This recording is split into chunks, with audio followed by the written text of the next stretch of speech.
गलतियां सभी से होती हैं, आपसे भी, मुझसे भी, और मैं तो कुछ ज़्यादा ही गलतियां करता हूँ। हम सब की लाइफ में एक ऐसा मोमेंट जरूर रहा है जब हमने किसी को कुछ गलत कह दिया या किसी के साथ कुछ गलत कर दिया, किसी से लड़ाई कर ली और हम उस बात के लिए बहुत गिल्टी फील करते हैं, यार हमें ऐसा नहीं करना चाहिए था। हम पास्ट को तो चेंज नहीं कर सकते, जो भी बुरा भला कहा उस कॉन्सिक्वेंसेस के साथ अब हमें जीना है, क्योंकि हमारे पास अंडो बटन नहीं है। लेकिन हमारे पास एक मैजिकल वर्ड है, only 5 letters long, SORRY, sorry. कुछ भी बुरा होने पर या करने पर हम तुरंत उस डैमेज के लिए सॉरी कह देते हैं। Sorry, I am so sorry, I am really sorry. लेकिन सिंपल सॉरी कहना ऐसा लगता है कि आप कोई फॉर्मेलिटी कर रहे हैं कि हाँ भाई हमें सॉरी कहना ही कहना है।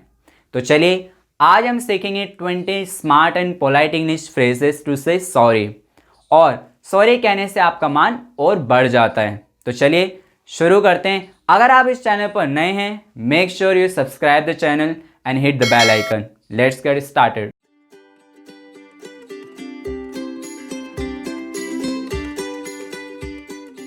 पहला फ्रेज है I apologise for my mistake. I apologise for my mistake. ये फ्रेज काफ़ी अच्छा है, आप इसे अपनी डे टू डे लाइफ में यूज़ कर सकते हैं। आप किसी कंपनी में काम करते हैं और आपने कस्टमर को रॉन्ग इन्फॉर्मेशन डिलीवर कर दी या उससे अच्छे से बात नहीं की। मैनेजर आपको आकर के डांटते हैं, यार तुम्हारी वजह से कंपनी की रेपुटेशन ख़राब हो गई, अब कंपनी को लॉस झेलना पड़ेगा। तब आप इस फ्रेज को ज़रूर यूज़ करें। I apologise for my mistake, I should have paid more attention. मैं अपनी गलती के लिए माफ़ी मांगता हूँ, मुझे ज़्यादा ध्यान देना चाहिए था। ये काफ़ी अच्छा फ्रेज है, सिंपल सॉरी कहने से अच्छा आप इसे यूज़ करें। That was wrong of me, वह मेरी गलती थी। ऐसा अक्सर होता है कि हम हंसी मजाक में किसी को हर्ट कर देते हैं, कोई ऐसा कमेंट पास कर दें तो जो एक्सेप्टेबल नहीं है।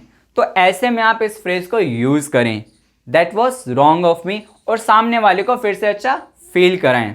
That was wrong of me and I promise I will never do it again. वह मेरी गलती थी और मैं प्रॉमिस करता हूँ मैं ऐसा दोबारा कभी नहीं करूँगा। अगला फ्रेज है आई am terribly sorry. I am terribly sorry. यहाँ पर टेरिबली का मीनिंग है एक्सट्रीमली। आप किसी रॉन्ग स्टेटमेंट या बिहेवियर के लिए शर्मिंदा हैं और आप उसके लिए माफ़ी मांगना चाहते हैं, तो आप कहेंगे I am terribly sorry, I was incorrect. मैं क्षमा मांगता हूँ या मुझे खेद है, मैं गलत था। I am terribly sorry. हमारा नेक्स्ट पोलाइट फ्रेज है I didn't mean to hurt you. I didn't mean to hurt you. मेरा आपको हर्ट करने का कोई इरादा नहीं था। कई बार हम किसी से ऐसा सवाल पूछ लेते हैं कि सामने वाला बहुत इमोशनल हो जाए, किसी के पेरेंट्स नहीं, और हमने पूछ लिया कि यार आपके पेरेंट्स क्या हैं, और आपसे कहता है कि sorry I do not have parents. तो ऐसे में आप उसे कहते हैं सॉरी यार मेरा कोई इरादा नहीं था आपको हर्ट करने का। तब आप उसे ये फ्रेज कह सकते हैं I didn't mean to hurt you but I am sorry I did. मेरा आपको हर्ट करने का कोई इरादा नहीं था, लेकिन मैं सॉरी मांगता हूँ मैंने ऐसा किया। जब आप इस तरह के smart and polite English phrases use करेंगे तो सामने वाले को काफ़ी अच्छा लगेगा। और गाइस मैं यहाँ पर सिर्फ एक या दो ही सिचुएशंस आपको बता रहा हूँ, आप इन फ्रेजेस को कई अलग अलग सिचुएशंस में यूज़ कर सकते हैं। हमारा पांचवा फ्रेज है it was my fault. It was my fault, यह मेरी गलती थी। किसी ने कोई काम पूरा नहीं किया या बिगाड़ दिया और आप उस पर बहुत ज़्यादा गुस्सा हो गए, उसे डांट दिया। ऐसा अक्सर फैमिली में होता है, वाइफ को डांट देना, छोटे बच्चों को डांट देना, वो रोने लग जाएं। तब आप सॉरी फील करते हैं यार मुझे ऐसा नहीं करना चाहिए था। तब आप इस फ्रेज को यूज़ करें it was my fault that I lost my tempo. यह मेरी गलती थी कि मैं बहुत ज़्यादा गुस्सा हो गया या मैंने अपना आपा खो दिया। It was my fault. चलिए अगला फ्रेज देखते हैं I am ashamed of. I am ashamed of, मैं बहुत शर्मिंदा हूँ। आपने अपने पेरेंट्स से झूठ बोल दिया कि मैं अपने दोस्त के घर पढ़ने जा रहा हूँ और आप पार्टी के लिए निकल गए और पेरेंट्स को पता चल गया, फिर आप उस बात के लिए गिल्टी फील करें कि यार मैं बहुत शर्मिंदा हूँ, मैंने आपसे झूठ बोला। तब आप कहेंगे I am ashamed of lying to you. मैं आपसे झूठ बोलने के लिए बहुत शर्मिंदा हूँ। I am ashamed of. चलिए अगला फ्रेज देखते हैं I truly regret what I did. I truly regret what I did, जो भी मैंने किया मुझे उस बात का पछतावा है। आपने इंटेंशनली या जेलेसी में किसी की प्रॉपर्टी को नुकसान पहुंचा दिया, उसे मेंटली टॉर्चर किया, पता होने पर भी कि आप गलत हैं, जस्ट फॉर रिवेंज किसी की झूठी कंप्लेंट कर दी, तो ऐसे में सिर्फ सॉरी से काम नहीं चलेगा। You should prefer this phrase, I truly regret what I did, I should not have done that. जो भी मैंने किया मुझे इस बात का पछतावा है, मुझे ऐसा नहीं करना चाहिए था। आई truly regret what I did. चलिए अगला फ्रेज देखते हैं, आई should not have. I should not have के बाद आपको वर्ब की थर्ड फॉर्म का यूज़ करना है।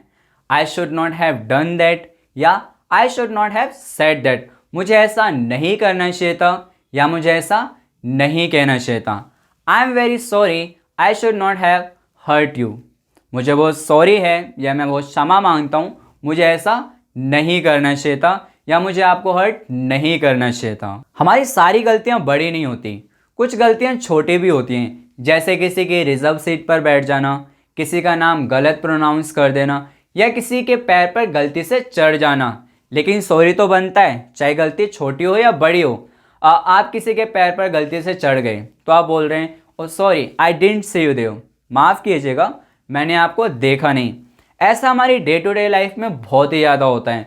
You must use this phrase next time, oh sorry I didn't see you Dev, माफ़ कीजिएगा मैंने आपको देखा नहीं। चलिए नेक्स्ट फ्रेज देखते हैं, माई कंडोलेंस। माई कंडोलेंस, इस फ्रेज का यूज़ किसी को सिंपैथी देने के लिए किया जाता है। कोई व्यक्ति बहुत बड़े दुख दर्द से गुजर रहा है और आप उसे सिंपैथी देना चाहते हैं, तब आप इस फ्रेज को यूज़ कर सकते हैं। किसी के फादर की मृत्यु हो गई या बहुत बड़े लॉस से गुजर रहा है वो, तब आप इस फ्रेज को यूज़ कर सकते हैं। I am sorry to hear about your father, my condolence. मुझे बहुत दुख है आपके पिताजी के बारे में सुनकर, मेरी तरफ से सिंपैथी। किसी को सिंपैथी देने के लिए आप एक फ्रेज और यूज़ कर सकते हैं, आई can not express how sorry I M. I can not express how sorry I M. किसी की जॉब छूट गई या और कोई बड़ी ट्रेजेडी हो गई, एक्सीडेंट हो गया, तब आप इस फ्रेज को यूज़ कर सकते हैं सामने वाले को सिंपैथी देने के लिए। I can not express how sorry I am to hear about this. चलिए अगला फ्रेज देखते हैं, I beg your pardon. I beg your pardon. आप किसी से बात करें और आपने उसकी बात पर ध्यान नहीं दिया या सुनी नहीं, तब आप उसको ये कहते हैं सॉरी आप कुछ कह रहे थे, तब आप सिंपल सॉरी कहने से अच्छा इस फ्रेज को यूज़ करें, I beg your pardon, I thought you were speaking to me. ये सॉरी से काफ़ी अच्छा लगता है, आई बैग योर पार्डन। चलिए कुछ और फ्रेज देखते हैं, excuse me please. Excuse me please. Excuse me का भी यूज़ हम सॉरी बोलने के लिए करते हैं। आप अपने फ्रेंड्स के साथ बैठे हैं और आपको सडनली कॉल आ जाता है और आप कॉल अटेंड करना चाहते हैं, लेकिन आप उठते हुए अपने दोस्तों से कहते हैं excuse me please, I want to attend a call. माफ़ कीजिएगा मैं एक छोटी सी कॉल अटेंड करना चाहता हूँ, एक्सक्यूज़ मी प्लीज़। चलिए अगला फ्रेज देखते हैं, I would like to sincerely apologize for my mistake. I would like to sincerely apologize for my mistake.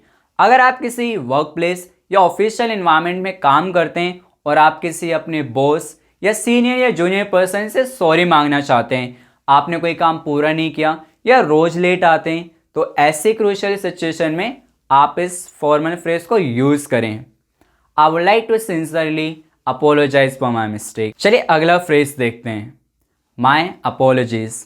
My apologies, यह बहुत ही अच्छा और सिंपल फ्रेज है। आपने कोई गलती की और आप उसे रियलाइज़ भी करते हैं कि हाँ मुझसे गलती हुई है, तब आप इस फ्रेज को यूज़ कर सकते हैं, my apologies, I take full responsibility for my failure. चलिए नेक्स्ट सेंटेंस देखते हैं, allow me to apologise on behalf of. Allow me to apologise on behalf of. अगर आप किसी कंपनी के मैनेजर हैं या सीईओ हैं या आपके किसी काम के प्रति रिस्पॉन्सिबिलिटी बनती है, आप किसी चीज़ के लिए अकाउंटेबल हैं और आप सॉरी मांग रहे हैं अपनी टीम की तरफ से पूरी, ठीक है, या कि पूरी कंपनी की तरफ से किसी चीज़ के लिए सॉरी मांग रहे हैं, तब आप इस फ्रेज को यूज़ करेंगे, allow me to apologise on behalf of entire company या टीम। आप सिंपल और शॉर्ट फ्रेजेस पे यूज़ कर सकते हैं, माई बैड। माई बैड का अर्थ है मेरी गलती। आप अपने फ्रेंड का बर्थडे भूल गए या आपने किसी को गलत एड्रेस बता दिया, उस वक्त आप सॉरी कहने के लिए इस फ्रेज का यूज़ कर सकते हैं, माई बैड। एक और फ्रेज देखते हैं, फॉरगिव मी।